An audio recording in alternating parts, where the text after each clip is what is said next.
Have you ever been on a sales call where the prospect just keeps talking in circles, asks price too early, or just seems totally disconnected? Today I'm going to give you 4 of the most powerful reframing techniques that you can use to regain control of a sales call without seeming too aggressive or too salesy. Number 1 is talkers. How do you handle somebody that's rambling on and on and on and they just keep going in circles? Well, it's very simple. It's a mix of just saying something like, hey, can I pause you? You see how I did that with my hand? Can I butt in there? Oh, can I ask you something on that? Oh, hey, you see how I'm leaning in. I'm kind of like, oh, can I butt in? Can I pause you? Can I say something on that? Oh, I'm curious about. When I jump in, I can mention something they just said so it doesn't seem really like, hey, you were just saying that. Appreciate that a lot. What I'm curious about is, hey, what is your biggest struggle when it comes to lead generation or with your staffing or whatever that would be right now? It allows me to kind of stop the pattern and get the sales call back on track. Reframe number 2 is when somebody says they have no problem. Say you get on the call and you ask them what their biggest challenge in their business is right now, and they say, hey, it's pretty good. And there's no real problems. Things are going pretty awesome. I can use a couple questions to get to the problem very quickly. Great, no problem. So it sounds like things are going pretty well for you. Yeah, they're going awesome. Awesome. Well, tell me about that. Like, what are you guys doing that's working well? Gotcha. Okay. And what, if anything at all, would you change? Well, we have a lot of leads, but they're not always the most qualified. Not the most qualified. You see, so I can quickly reframe that and get it into the problem by going, oh, awesome. Sounds like things are really good right now. Tell me more about that. You see, I'm not fighting them. I'm not arguing them. I'm getting them to, like jujitsu, using their force for them, not against them, using their force for them. And then I can flip into, well, what's the thing that you would shift? And that's kind of my pivot right there where I'm going to go, what's the one thing that you would change? And when they tell me what the one thing or the 2 things that they would change, I can start now getting into, there's the problem. I found it. Let's jump into number 3, which is, what do you do when a prospect says, hey, just tell me what you do. Just tell me how it works. Just tell me blank, blank, blank. I'm curious, how often does it happen where a prospect just asks for price or just tell me what you do? Let me know down in the comments how often you see this happening. Remember, you never want to be combative. Just tell me what you do. Just tell me the price. Just tell me how this works. You never want to get it combative. You never, well, I've got to understand what you do first. It's all custom. No, you've got to be very calm, very cool, very collected, and simply say, hey, I 100% respect that. It sounds like you just kind of want to get into exactly what we do and see if it's a fit. Am I hearing you right? Yeah.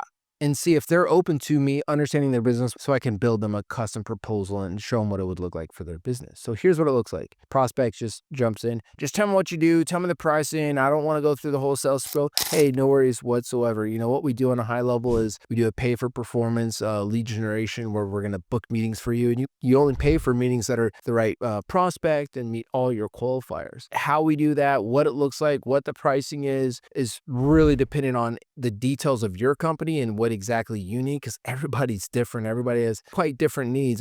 Are you open for me to, dig in to see kind of what it is you need specifically so I can create some custom pricing for you? Most of the times, if I do this well and I'm doing it friendly versus combative, I'm going to get some pretty good agreement. Now, they might dig in more and go, no, just tell me generally. Of course, I don't want to talk and waste my time with somebody if they can't afford our service, so I don't mind giving a high level, well, our prices range from this to this, but again, to know specifics for your company, I'd have to spend time digging in and understanding your company more. Are you open-minded for me to kind of understand your business more so I can get custom pricing for you? And generally, you're going to get somebody that goes, yeah, what do you need to know from me? And then you can go through your process. Yeah, well, tell me a little bit more about who is the customer you want. Very simple, works the most of the time. Sometimes you do have some people that are pretty abrasive, but if you're calm, you're cool, you're collected, you can generally get them to be agreeable. So number 4, what do you do when you start seeing somebody disengage from the sales process? Well, first off, you have to kind of be aware, why are they disengaging? Are you starting to see them look over here and click on things and do stuff over here? Number 1, they might have 2 screens. So are they looking at you on a different screen? Or they might have some kind of fire happening. There might be something coming up in this Slack just notified them that there's this fire with a client or this problem going on or this thing, or the wife just emailed them. Like, just be aware that they're not necessarily disengaging because your pitch sucks, although it might be a bad pitch and they're just bored. But really think about, hey, maybe they're just disengaged because something else is happening. If I see them starting to move and click mouses somewhere else, I'm going to just pause talking for a second. I'll just wait for a second, being, hey, is everything okay? Is there something else that you need to take care of? What am I doing there? I'm acknowledging that there's something else going on, and I'm giving them opportunity. If like, here's the thing, if they really are, if there's a fire that just came up here and I'm midway in my pitch, I don't want to keep pitching. I want to reschedule this thing before I get to the end and the pricing, all that. I want them to deal with this, then reschedule the call so I can get back on and finish my presentation with the prospect. So it's as simple as just stop talking, stop pitching. You realize they're distracted, pause for a second, stop talking until they kind of realize you aren't talking anymore, and they kind of pull their attention back here and simply go, hey, is everything okay? Is there something else you need to take care of right now? And they'll generally be like, no, I just had to respond to this email. Sorry, I'm back here. Or, hey, no, it's a fire. Cool, you got to take care of that. Or they just are simply multitasking, and that's who they are. And sometimes that's what you're going to have to deal with on calls. Now, you could do a call out. You could call them out like, hey, it doesn't seem like this is important to you, but depending on the type of level of person you're talking with, you might just annoy them and piss them off even more. So there are some ways where you could call them out. But there is some situations where they're just genuinely disengaged, just because that's their personality. You maybe need to call them out to get them re-engaged. Most of the cases, it's just something came up and you want to be aware of what came up and give them an opportunity to deal with that or get re-engaged on the call. Now, as promised, I'm going to give you a bonus training on how to reframe people's thinkings and beliefs on a call very fast. There's 4 steps. I'm going to rush through these. I'm going to give you an example. Imagine you're selling Google AdWords to law firms. And you're talking to a law firm, they go, hey, we've tried Google Ads, didn't work. I don't think that our clients are really on Google Ads. Don't think Google Ads works for lawyers anymore. I'm going to ask them, number one, where did you get that thinking from? That's going to get their mental map. It's going to allow me to understand what their thinking is, and it's going to get them to tell me their thought process on that.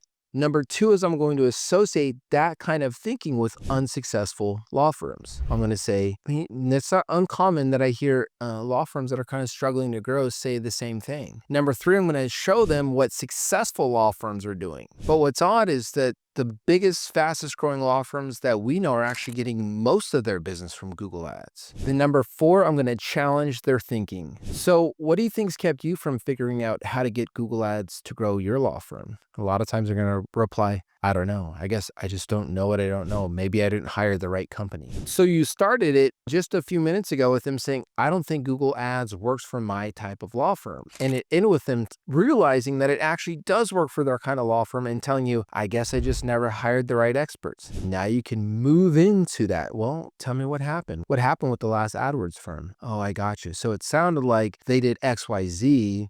That's pretty common. You see, that's how I can change a belief very quickly without being combative or aggressive. Now, reframes help you stay in control of the conversation really well. But what happens when somebody asks you a question and there's a deeper concern or a deeper meaning there? If you don't clarify it, if you don't understand it and you answer it wrong, you might end up creating new objections that you never had before. In the next video, I'm going to walk you through a way to do clarifying questions in a way that makes the prospect feel heard, builds trust, but also doesn't accidentally create new objections by mistake, which happens all the time.